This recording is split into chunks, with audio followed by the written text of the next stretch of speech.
So today, as well as doing music, I'm going to talk to you a bit about how philosophers see noise and maybe try and bring together some of these opposing views to try and perhaps answer the question, or if not, just to at least think about what noise might be to us.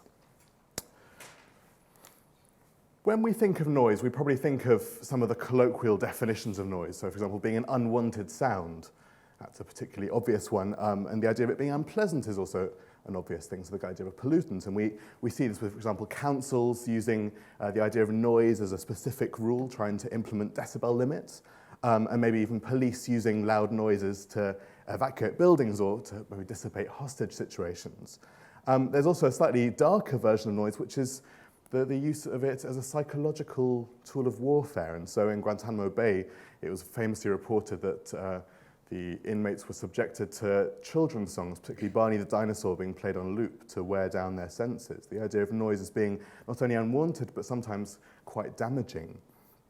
In a sort of scientific frame of mind, noise can also have a relation to acoustic phenomena, so the idea of it being irregular fluctuations accompanying electrical signals. And all of these, I think, are very useful and valid in some ways, but actually I wouldn't say they're what we would consider when we're saying the word noise in real life. We wouldn't attach these to our colloquial use of the word. So what I'd like to think about is what the different ways we frame noise in real life are, not so much what it can be technically defined as, but what it can be practically defined as. In history, we think about dissonance. We all know what dissonance is, I'm sure. The idea of, in music, some sort of clash, something that doesn't work, that doesn't fit. And very interestingly, that's changed over time. And I want to play a couple of examples of pieces that have been described as noisy and dissonant and even horrible over their time. Prizes if you guess what the pieces are.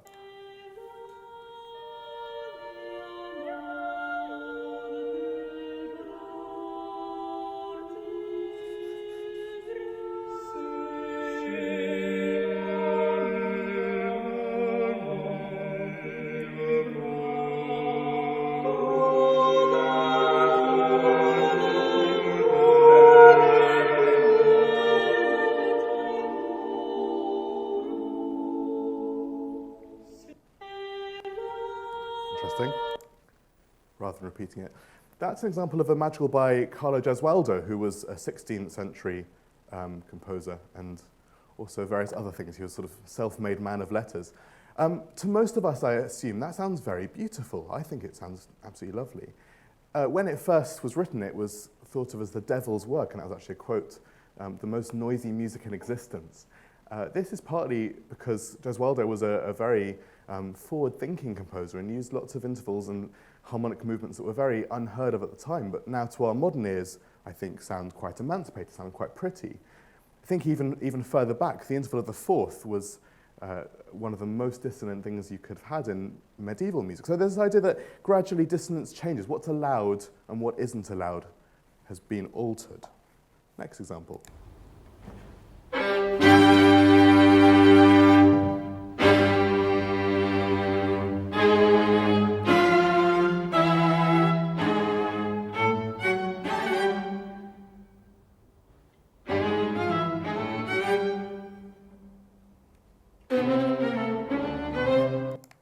So that's Beethoven's Grosse Fuge, this enormous long finale he wrote to a string quartet. And again, another piece which was described as being very noisy, even cacophonous, I think one reviewer said at the time.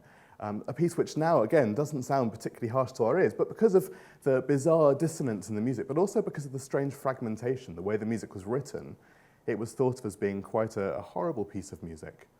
Another interesting question of how dissonance changed over time. One third example.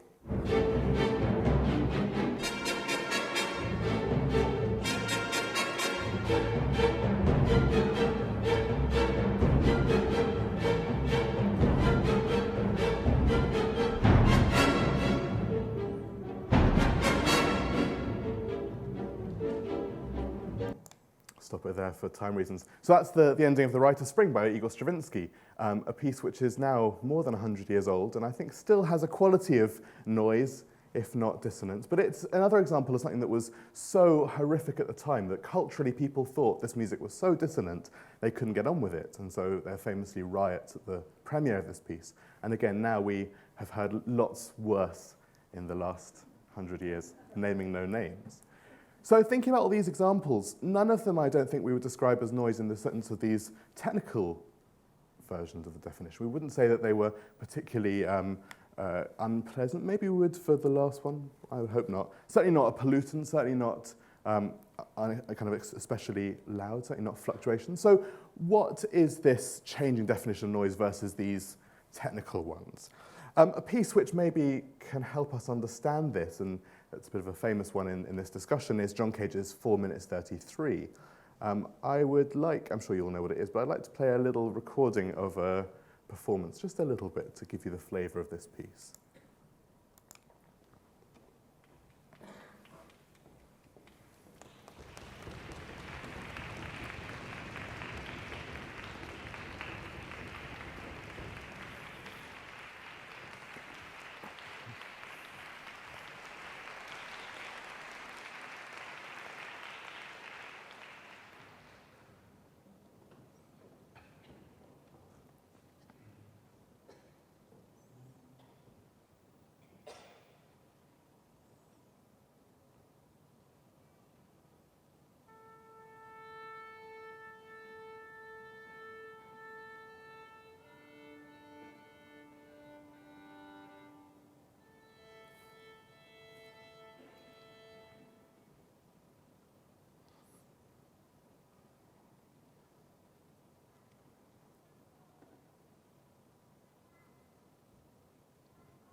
I'm terribly sorry for all of you who wants to hear the full piece.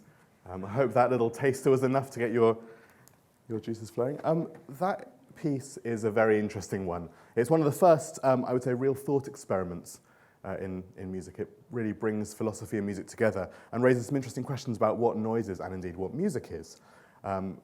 If you don't know it and didn't get that from the clip, it's 4 minutes 33 of ostensibly silence. I say silence with inverted commas because it's the absence of playing rather than an actual silence. The idea is that the audience listen to sounds around them, they engage with whatever acoustic phenomena are going on in the hall as the event is unfolding. We'll talk about what that means in a second, but I think that the most important thing for me is how it questions our definition of what noise is. If we thought before about the definition of noise being a loud, unwanted sound, this is definitely not loud, quite the opposite. And by definition, what music is, and even what beauty may be, what the point of writing music could be. John Cage famously claimed the work was not silence, in fact, saying that everything we do is music, and that if the music can accept ambient sounds and not be interrupted, thereby it's a modern piece of music. That's quite controversial, I think, even now to say that everything we do is music. I'm sure, colloquially and pragmatically, we wouldn't say that walking on the street we're performing music. Maybe if you hum a tune, perhaps if you're singing in the shower, most definitely, but not in everyday life. So then what is this if it's not music? Various philosophers have claimed that can't be true. So Roger Scruton says that music necessarily has a melody, and I think that's an interesting one because, again, it's something that we all imagine, but actually when we test on it, maybe we wouldn't say that all music has to have a melody. If we think back to that Beethoven, I'm not sure how many of you could sing along. I couldn't really sing along with most of it, but I would say it definitely is music. So where melody comes in is an interesting question. But certainly this piece of music, or this piece, questions what we think of as music and as noise. So it brings in sounds in our environment as part of it to try and question what aesthetic value they have. Whether the sound of the bird outside, whether the sound of the person coughing next to you, or that annoying person down there with a sweet wrapper, whether they're making music, whether those sounds are aesthetically valuable to us. An interesting aside of another piece, if you like, that includes silence in a similar way is by a funk band called Wolfpack, who wrote an album called Sleepify. You might have seen this in the news about 3 years ago, I think. They released an entire album that included only 30-second long silent clips, with a view to question, in this case, a kind of political motive, to question the use of Spotify's digital data to pay artists, basically, the fact that artists weren't getting enough money for their tracks. And so they decided that if their fans would play this music while they were asleep, then they would get all the royalties of a sort of normal successful song, if you like. And so they encouraged their fans to play it on loop overnight, and gradually had this silence in the background. And in fact, they actually raised quite a lot. They raised $20,000, which they put towards crowdfunding a tour based around the data of where those people were playing their albums. So it's quite an interesting kind of political message, but it's a very different one from The Cage, where very clearly he's questioning the idea of concert music, and having an orchestra, having a pianist is a sort of focal point, whereas for this band it's about a political thing. As an interesting aside, Spotify actually pulled that album, saying that it was against their content policy. So I think it's quite an interesting one, that actually it was, even though it was part of the kind of musical culture, they didn't think it was music enough to have on their website. So then if we think about what The Cage particularly questions, it questions how we perceive music. And I think the most important thing with the video we just watched a little bit of is how it makes a sort of a show out of it, if you like.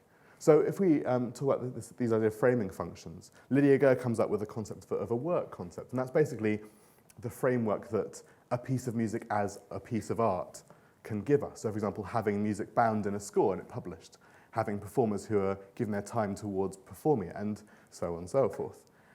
The other one is the idea of performance concept. So in the video we just saw, the performers were dressed up in the appropriate outfit. We sort of socially understood what they were going to do. They're performing some music to us. The conductor walks on, the violinist walks on, she even tunes the orchestra, all these sort of gestures that we associate with performing music. And then, of course, the conductor raises his baton and puts it down. We know the piece has started. That's a universal gesture we understand, but yet no sound comes. And so that framing function of that performance makes us really question what's happening. We're being told, socially, we're being told to understand it as music. So then that leads to the idea of music as being that kind of organisation, being the idea of putting it in a score, creating some sort of space in which this happens, and organising sound in some way, whether that sound is a series of notes on manuscript paper, or whether that sound is 4 minutes 33, that very precise time of silence.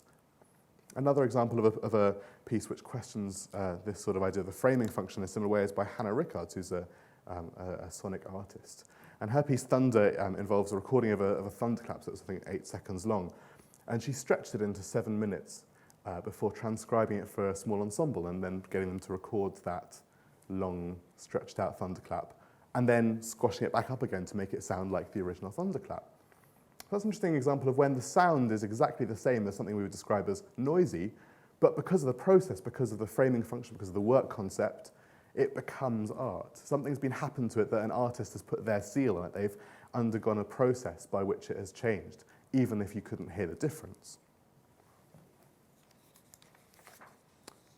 So with this idea of a work concept or a framing function, I think comes an interesting question about how we use language. We all say things like noisy, and actually that's an interesting term because it's culturally quite a loaded word now. We have a very strong context of noise being a bad thing and music perhaps being a good thing. And so that dichotomy I just want to unpick a bit. So the idea of categorical definition is important here. According to the philosopher Locke, abstract ideas are mixed modes made out of simpler ideas. So if we say noise, perhaps that might make us think of smaller concepts within that. But certainly things like beauty might open up the idea of liking something, being aesthetically pleased by it, etc., and putting those ideas together to create this more complex word. So for example, if we think of music, we might think of organised sound, as we just did. But of course, that doesn't really take into consideration the idea of intention, we just talked about, whether an artist comes and does something to it and makes it an artistic thing, puts it up in an art gallery, etc. And that's a question we could apply to modern art equally. So I think there's another sort of angle I want to take with this, which is from the philosopher Wittgenstein, who talks about language a lot. And his idea is basically that you have various different approaches to language. Even if the words are the same, there are different approaches to how we use the word socially.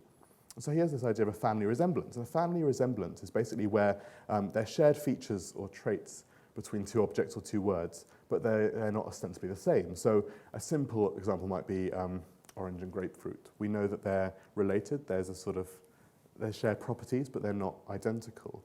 The example he's quite a lot is the idea of a game, which is an interesting one. So he says that there are lots of different things we would classify as a game, but actually they might not be at all the same. So playing Monopoly versus playing tag in a school playground are very different activities, but we'd both classify them under the term game.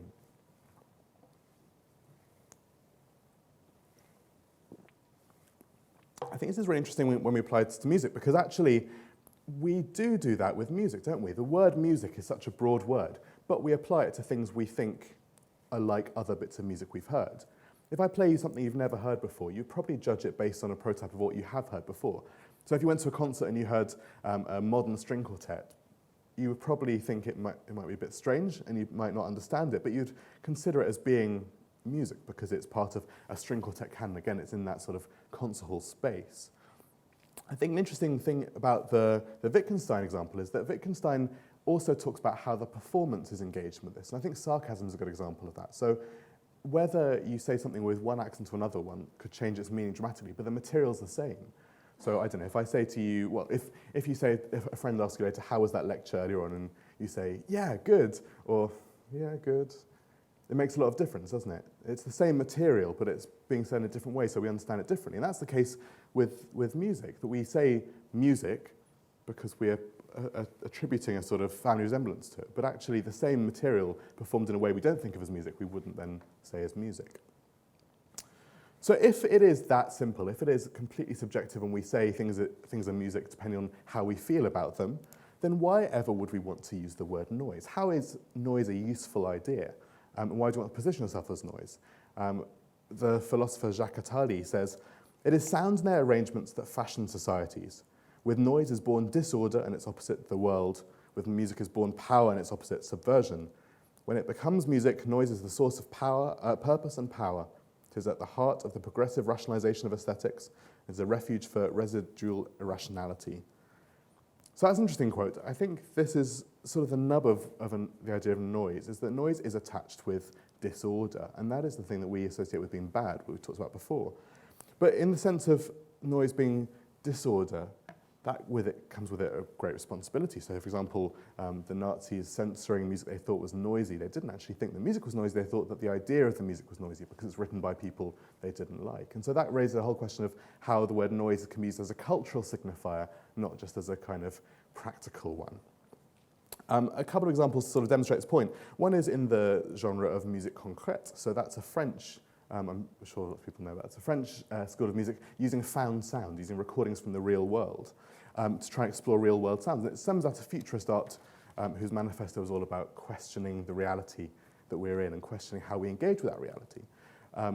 So in some ways, therefore, even though it's designed as music, it's called music in the title, it's about questioning what music is and also questioning how disruption affects music and that political edge that music can bring. I might play you a little example so you get the idea.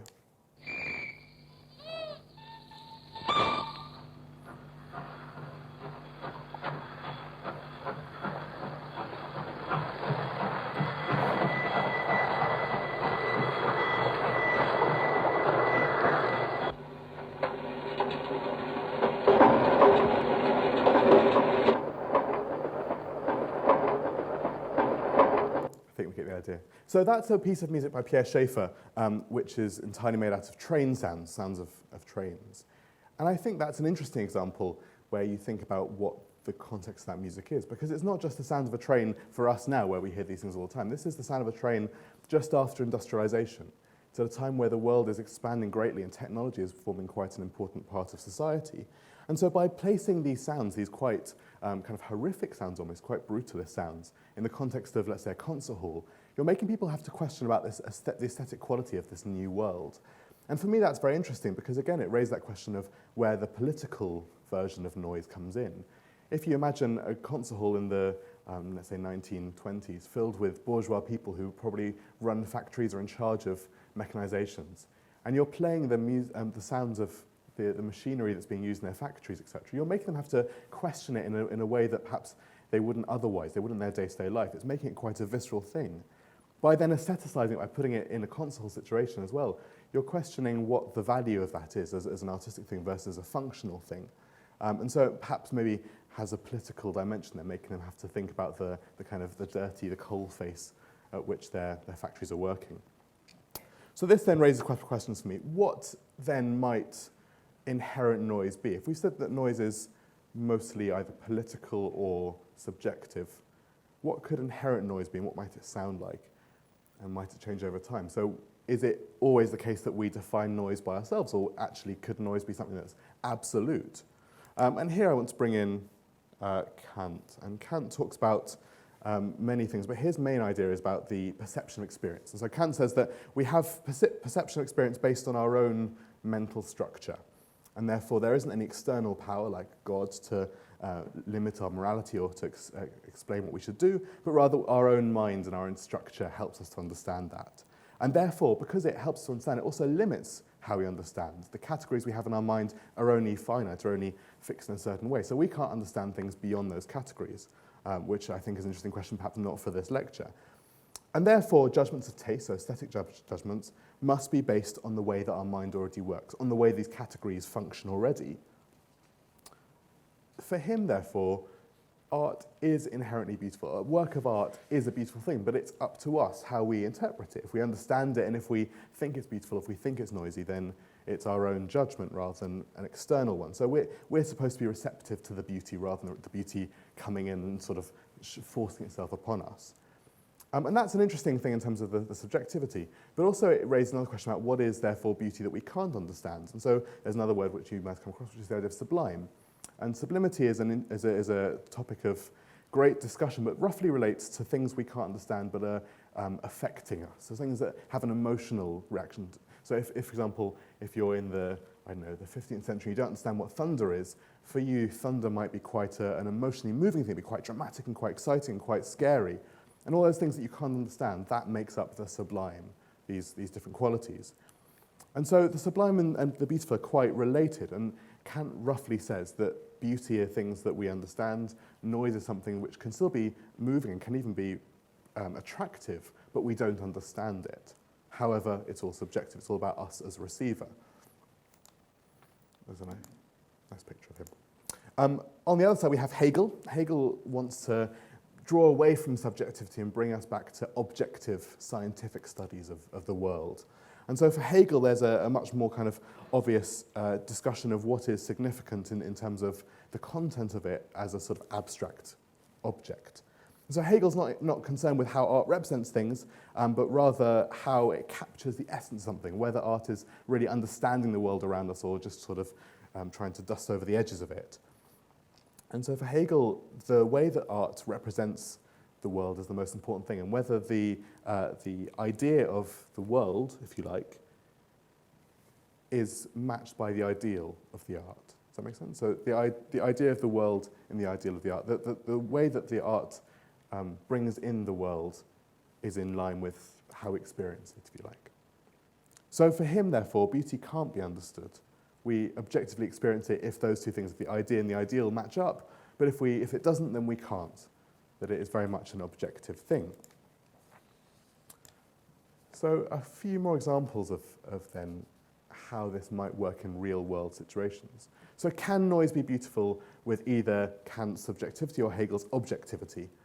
I think a few examples maybe question it. One example perhaps being the resurgence of vinyl, that lots of people are now using vinyl as a method of playing music rather than CD, because whilst the CD might not have any imperfections, perhaps, vinyl, with its imperfections, adds an extra element. It adds some sort of history to it, adds some sort of culture to the music, and therefore brings a different element. And that perhaps goes against both Kant and Hegel, because neither does there beauty in the original object, it's just a method of reproducing sound, nor does the way that we hear it match up with the sort of ideal of what the music's doing. If that were true, we'd listen to CDs, because that would be the most ideal representation. So that's an interesting version. Also things like Jimi Hendrix using lots of distortion pedals, trying to get that kind of quite lo-fi sound as part of his music, and various sort of other industrial types of music. But these are all music which challenges the distinction between musical practice and non-musical sound, how noise can be used effectively expressively, rather than it just being an abstract thing we don't like. It's something that we can bring in as an expressive tool within the context of our musical life.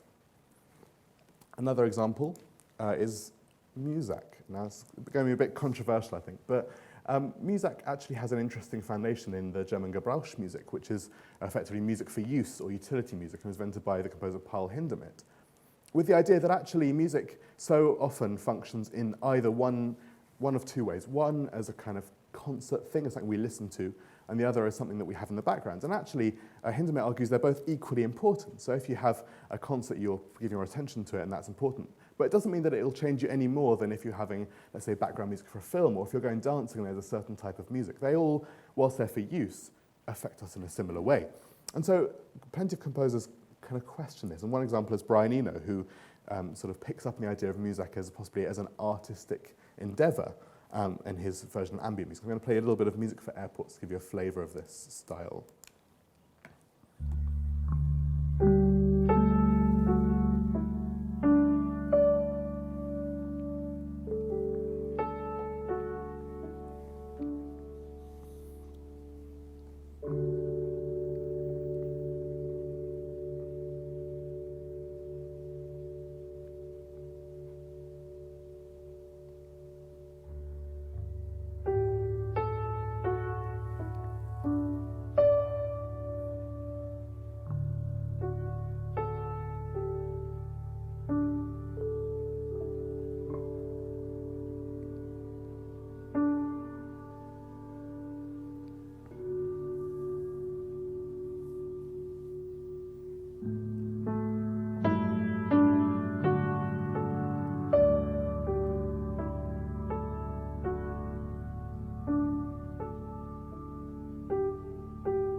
Stop it there. I realize I've been talking quite fast, and I think that's quite a nice change of pace in that music, and it really raised questions about what that music is trying to do. For some of you, I'm sure you found that quite dull. For others, it probably gave you a space to be mindful, to be kind of thoughtful. And that's really what it's trying to do. This idea of ambient music explores how canned music, a sort of elevator style, in this case, the kind of the bings and bongs from an airport, can be give us a space to think. And that's an interesting thing, because so far, a lot of the discussion's been about what it sounds like rather than what it makes us feel or do. In this case, the music's making us consider what mundanity is. What are the mundane elements of society, and how do we understand them in a sort of artistic context? Just like Schaeffer was doing before by bringing sounds of trains in the outside and industrialization into the concert hall, so is Brian Eno by bringing in a very different sort of unusual context sound, with the idea that we think about what boredom means to us. And actually that's quite trendy now if we think about all the articles we've probably seen about mindfulness and meditation. This idea of space and time as a way of seeing the world is a very interesting one. Brings us close to an experience we have in everyday life, but actually frames it in a more obviously artistic and therefore important way. This relates to Foucault's idea of the technology of the self, by which we have activities we do to try and understand ourselves better, or to explore the way that selfhood works and the way we understand the world. And I think that's quite an interesting concept here, because we have music that should be boring, we have music that should be everyday, but yet we're bringing it into a space that makes us have to question ourselves from the outside to the inside. And this ties up with a lot of interesting philosophy. So for me, Lacan is the obvious person to talk about. Lacan, the French psychoanalyst and philosopher, says we try and understand the way that the world works. That's our entire life purpose. And so the idea of the real is the absolute version of how the world is, perhaps echoing the ideal we talked about before with Hegel. The real resists representation. It's something that's elusive. We can't understand it. In Lacan's philosophy, we don't understand it until we realize that it exists. And so for him, the mirror stage, which is when, as a child, you see yourself in the mirror and understand that it's you, that's the first time we can really understand that we're not actually complete. Before that, we think we're the only people in the world. The world is part of us. It extends forever. And when we realize that we are part of it, we understand that actually it's not as easy as that. It's a fragmented world. And so we spend the rest of our lives trying to understand this fragmented world and trying to put together all the pieces to make a universe we can fully comprehend, that we never can do. By using the mundane in art, it makes us question representation in the search for this real. It makes us bring in the manifestation of what those representations are doing and trying to unlock how the world is. If we're so used to seeing the world as this thing that has function, that we go along to an airport, we have music, we have a lift, we have music, but we then consider them as art, that makes us question what that music is doing. I just want to read a little quotation from the art critic Naomi Shaw. Even the portrait painter must flatter the purely natural side of the imperfect existence. Little hairs, pores, little scars, warts, all these he must let go and grasp and reproduce the subject in his universal character and enduring personality. It is one thing for the artist to simply imitate the face, and quite another to be able to portray the true feature which expresses the inmost soul of the subject. Necessary for the ideal of that outer form should explicitly correspond with the soul. In case of human form, the artist does not proceed like a restorer of old paintings who reproduces cracks. Instead, the portrait painter will omit folds of skin and, still more, freckles, pimples, pockmarks, etc., in his own so-called truth to nature. I'll leave you to read the rest. The point of this is that it's important for art to represent reality in the most basic way. We can have a nice airbrushed version, but actually, what does that say about the universe around us? Art that opens us up to the world, that makes us engage with the reality of it and the kind of problems of the imperfection is, according to Shaw and indeed according to Hegel and Kant, true art. And one example I thought would be an interesting one is this, which is the collective invention by Magritte. This painting presents a familiar object in an unfamiliar context. I say familiar object, I mean the element of it, not the actual thing. I've never seen that in real life. But we get the idea of what it's referring to. It refers to a mermaid. It refers to something that we're culturally encoded to understand as part of an idea of beauty. But by bringing this very unfamiliar context of having the reversal, instead of having a female head and fish bottom half, or the other way around, makes us question the context of this and also how we're engaging with it as art in the canon of mermaid art, if you like. John Burgess cites Magritte in having commented on this always present gap between words and seeing. Worlds and seeing. We are always looking at the relation between things and ourself. In other words, we understand this not as an abstract thing, but as part of our own existence, as part of the way we see art and we've always seen art. And makes us question things like, why have I thought a mermaid beautiful before? That's quite a weird thing to think is beautiful. Why, therefore, does this fill me with more shock than the other way around? It's still a bizarre and abstract concept. The imperfections and ugliness in the work subvert the reality we take for granted by making the representations we have come to know as familiar, as typical, or even cliché, become a thought-provoking and strange landscape that we're not used to and makes us have to engage with in a new way. It also obviously opens up questions about things like female sexuality and objectification. That's quite an important thing for Magritte, is making us think of not only what we take for granted, but how we therefore have our worldview taken for granted in a similar sort of way. If these questions are in context, then everything we see hides another thing. This is now a quote from Magritte himself. We always want to see what is hidden by what we see. There's an interest in that which is hidden and which is visible does not show us. This interest can take the form of a quite intense feeling, a sort of conflict, one might say, between the visible that is hidden and the visible that is present. So if we think about what art's purpose is then, we're led back to how noise might help us, how noise might open up this sort of seeing what is unseen. From earlier, we saw that Kant argues the aesthetic ideas strive towards something beyond the boundary of experience, which Magritte does by putting the viewer in a place of self-reflection, by making them question their engagement with this bizarre piece of art, even if it's perhaps less dramatic than the sort of sublime I was talking about before. It still makes us question how we engage with this art, and therefore what it means to us in our own state at that point in the world. Under modernism, we hold certain truths to be self-evident in the sense that we understand truth as a sort of fixed form. But Magritte moves further away by subverting that subjectivity, as well as the flaws that come with any sort of objective view. We suddenly have to question what we take for granted, and that's a really important thing. As the 20th century changes, it becomes harder to understand how to view reality, how to understand it, especially with the advent of technology that changes the reality in front of us. Now we have smartphones that can do everything from sort of add an extra image on top of a picture to completely change it without us even asking, with some phones having beauty settings, so change it all for you. Paintings are visible images, Magritte says, which conceal nothing. They evoke mystery, and indeed, when one sees one of his pictures, one asks oneself the simple question, what does it mean? It does not mean anything, because mystery means nothing either. It is unknowable. So, if it's unknowable, what's the point of talking about noise then? How can we bring this back to being a useful definition? If all this is unknowable, then how do we engage with it? That's the question that both Kant and Hegel ask, and then Magritte's asking recently. If we engage with it, it's the engaging with it that makes us have to question ourselves. And actually, that's the important bit. It's about our own engagement with the work and the world rather than it bringing it to us. So in that case, art is less a fixed form, but more a lens to deal with society, to deal with the experience of the world around us, whether it be modernity, whether it be technology, whether it be industry, all these different things.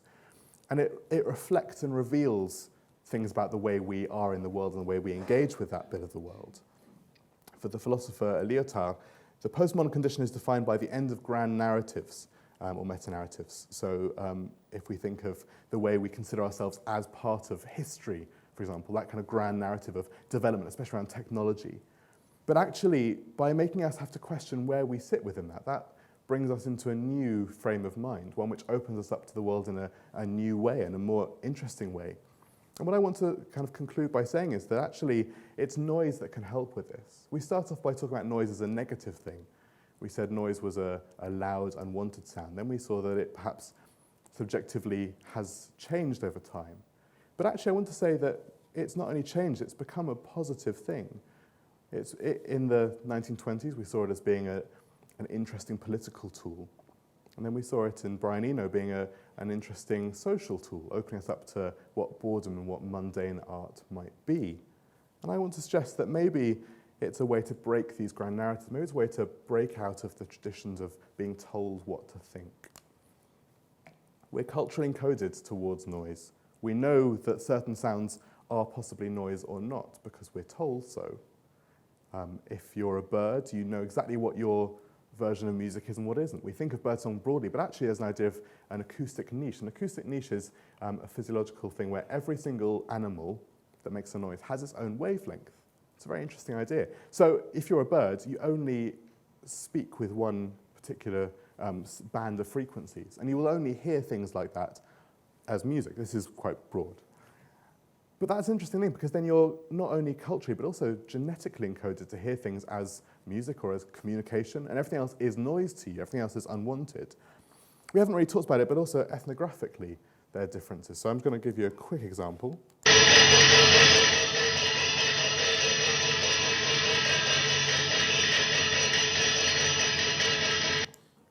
Wake you up. That's an example of Peking opera, Chinese opera, which I assume for most of us sounds ostensibly quite different and perhaps even noisy. But that, of course, is because we're not culturally and ethnographically encoded towards it. And a third example might be sounds beyond the realms of perception. So I don't know if you heard, I was going to play an example, but it seemed a bit bizarre. There was a series on Radio 4 talking about music that we can't actually perceive. The sounds that our ear can hear, but our brains can't perceive, which raises a broader question then about what that is doing. So all these examples show us that actually it's not about the physical, it's about the way we perceive it, the way we engage with it, based on what we know and what we think we should know. And that, I think, is the important thing for me. If you have data you don't understand, that is technically noise.